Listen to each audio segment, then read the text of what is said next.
எனதருமை மாணவச் செல்வங்களுக்கு அன்பு வணக்கங்களுடன் இந்த காணொளி மூலம் உங்களை சந்திப்பது உங்கள் PM. இன்றைய பாடப்பகுதியில் நாம் காணவிருப்பது molecular genetics part 1. Molecular genetics என்ற இந்த பாடப்பகுதியில் today we are going to learn first gene as the functional unit of inheritance, and then in search of the genetic material, and lastly DNA is the genetic material. First, Mendel's work reveals the pattern of heredity and reflects the transmission of evolved information from parents to offsprings.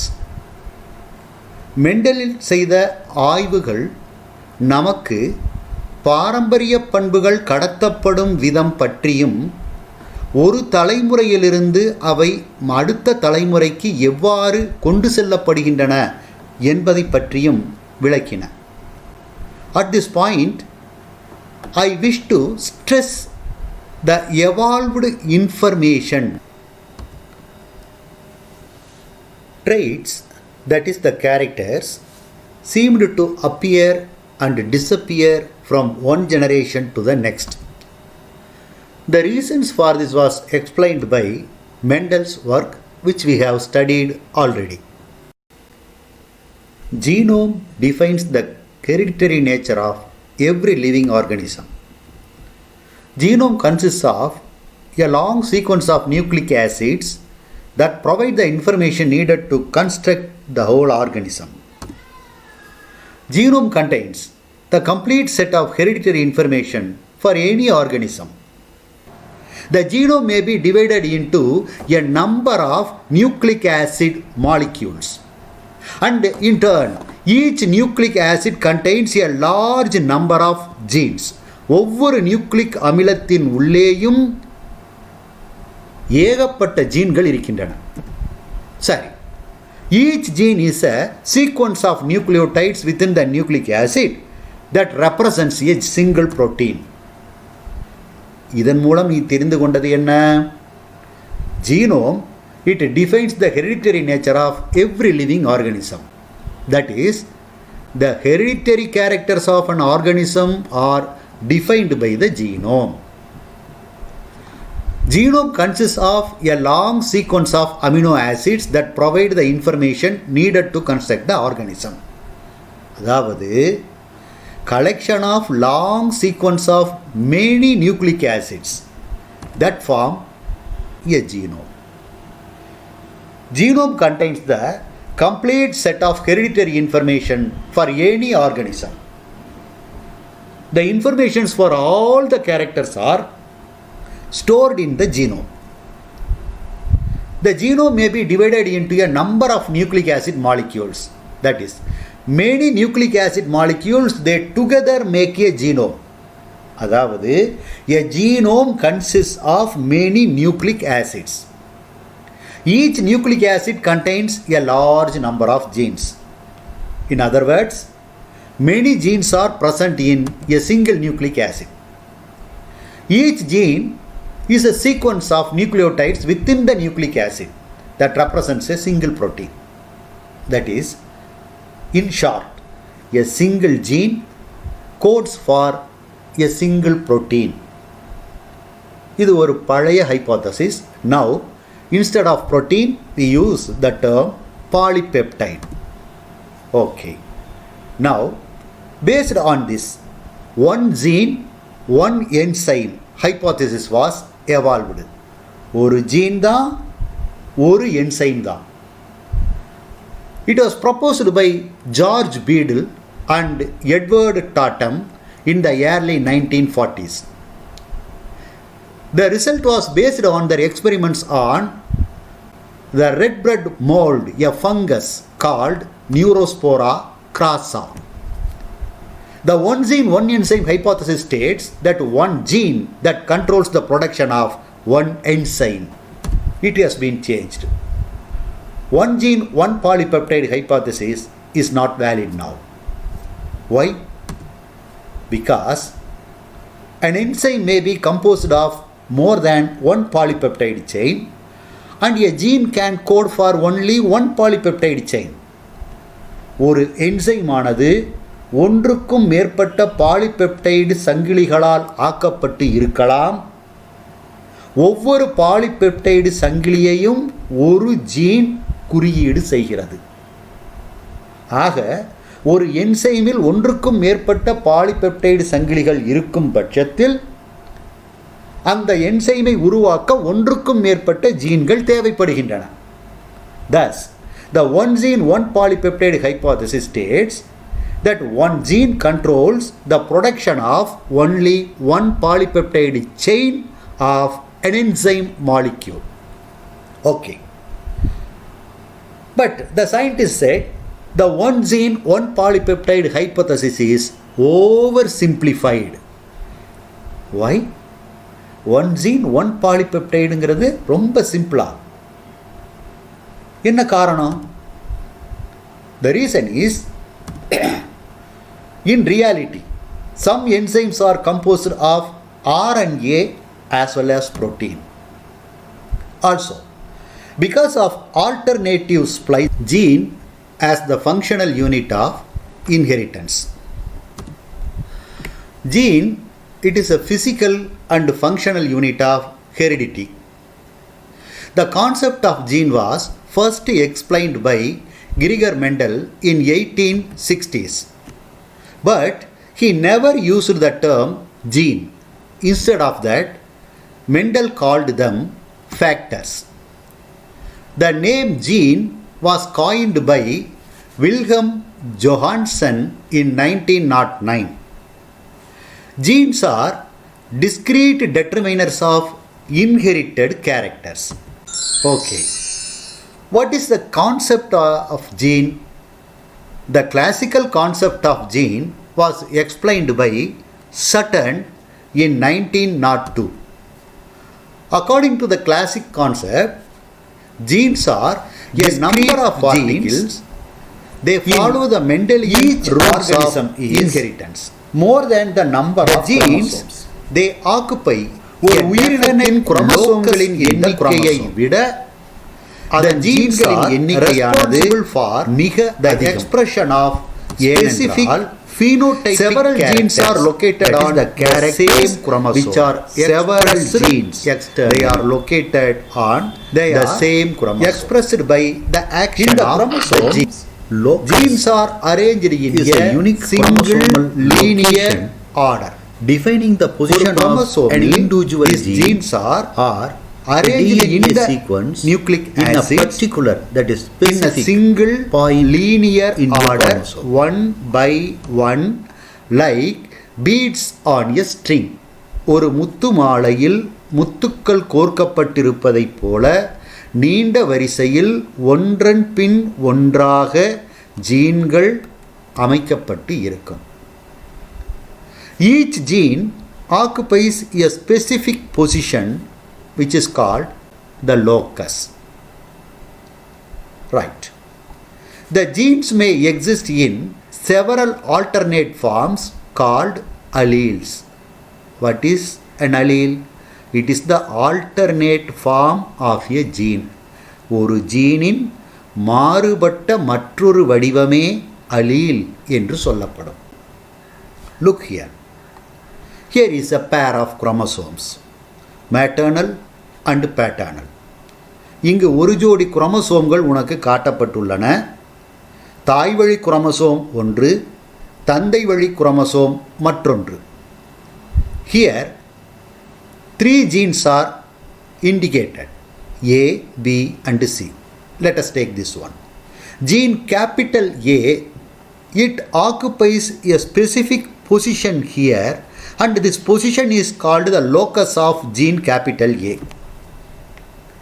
In the pair chromosome, ஜோடி குரோமோசோமில் small a is present at the same locus. The small a is the alternate form of this capital A. That is, allele of capital A. Right. The alleles occupy the same locus on the homologous chromosomes. The alleles are the versions of the same gene that code for a variant of the same polypeptide. Dear children, remember, just a few minutes ago, I told you that each gene produces a single polypeptide. ஒரு gene ஒரு தனி polypeptide சங்கிலி தொடரை உருவாக்குகிறது என்று கூறினேன். And the allele, it produces a variant of the same polypeptide. அந்த polypeptide சங்கிலியின் மற்ற ஒரு மாறுபட்ட வடிவத்தை தான் இந்த allele உருவாக்கும். பாலிபெப்டைடு பண்புகளில் அதுவேகத்தான் இருக்கும், ஆனால் அந்த பண்புகளில் சில மாற்றங்களை கொண்டு வருவது இந்த allele. So, any one individual can only have a maximum of 2 alleles for a given gene. ஒவ்வொரு மனிதனுக்கும் ஒரு குறிப்பிட்ட ஜீனுக்கு அவனிடத்தில் 2 அலீல்கள் தான் அதிகபட்சமாக இருக்கலாம். ஏன்னு சொன்னால் அங்கே இருக்கிற குரோமோசோமே ஜோடி குரோமோசோமே 2. இந்த லோக்கஸில் ஒரு ஜீன் இருந்தால் அதனுடைய அலீல் அடுத்த குரோமோசோமில் இன்னும் 1 தான் இருக்க முடியும். அப்போ any one individual can only have a maximum of 2 alleles for a given gene. Right. At the same time in a population there are more than 2 alleles. ஒரு பாப்புலேஷனில் ஒரு ஜனக்கூட்டத்தில் இந்த ஜீன் ஏங்கிறத எடுத்துக்கிட்டோம் அப்படின்னா இண்டிவிஜுவல்னால் ஒன்று அவருக்கு கேபிட்டல் ஏ ஸ்மால் ஏ இருக்கலாம், அல்லது capital A capital A1 இருக்கலாம். ஏதாவது 2 தான் அவருக்கு இண்டிவிஜுவலுக்கு இருக்க முடியும்.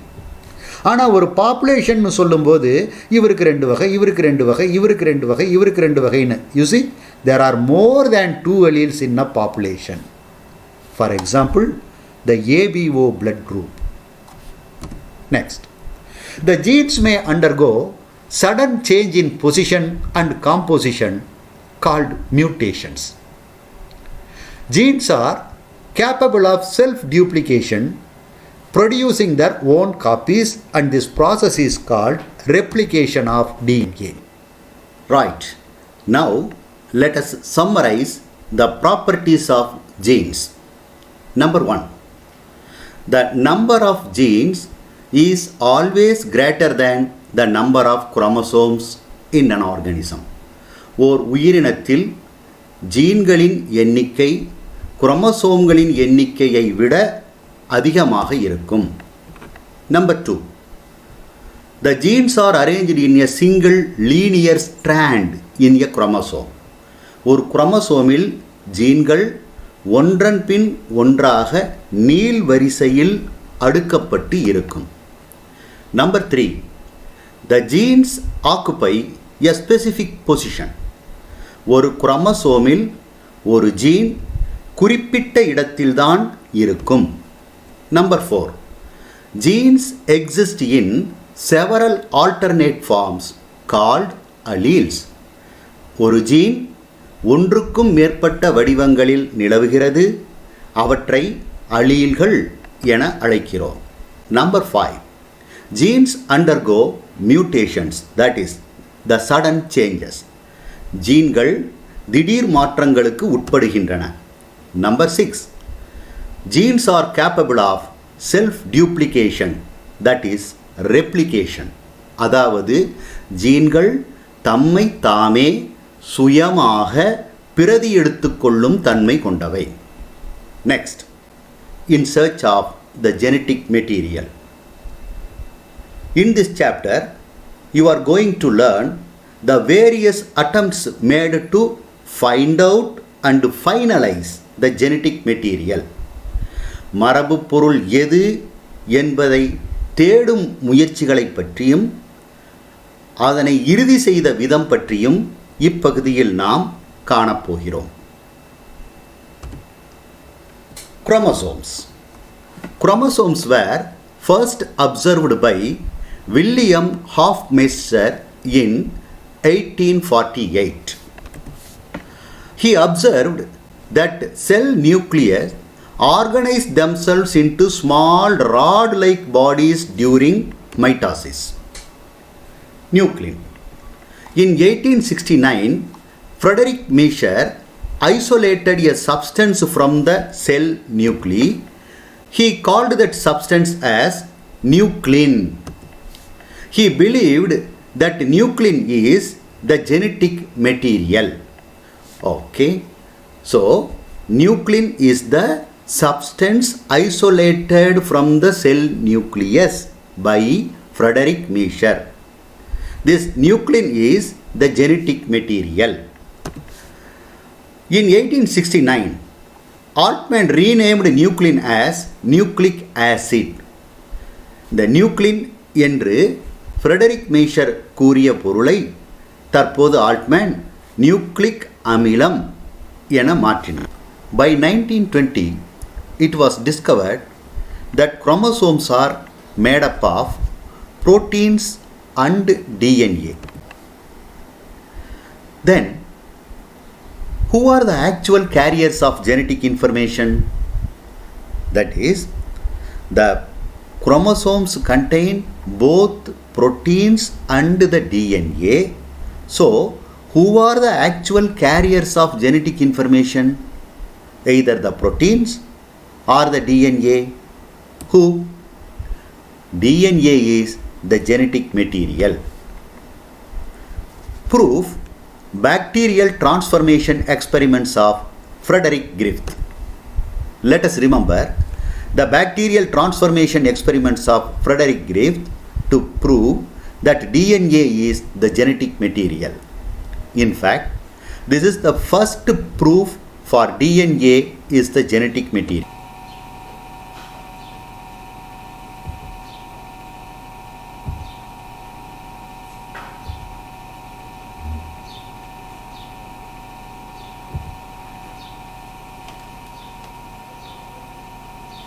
Harmless. Let us see the experiment. Griffith, the living S bacterial cells were injected to a mouse.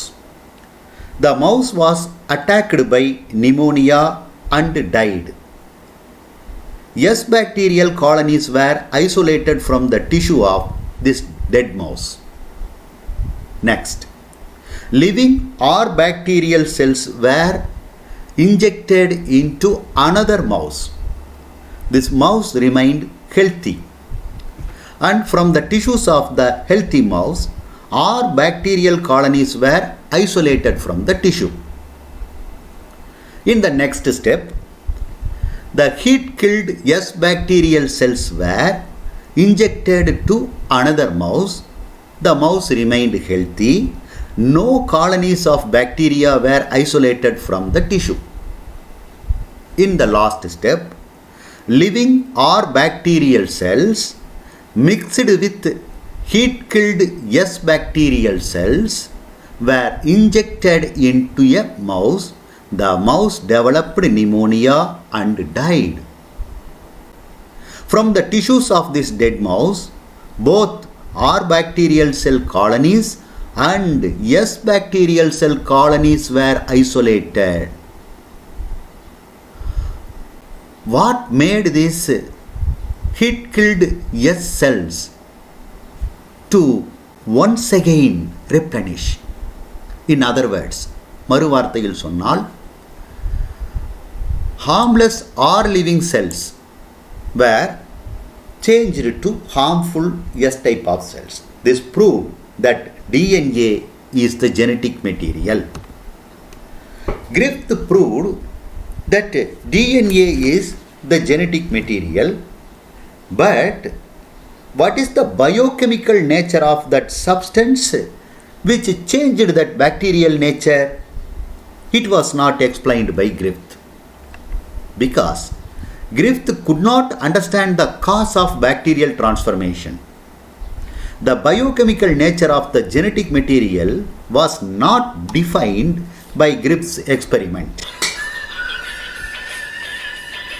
Shall we see the final proof for DNA is the genetic material in the next episode? Till then, bye. Stay tuned.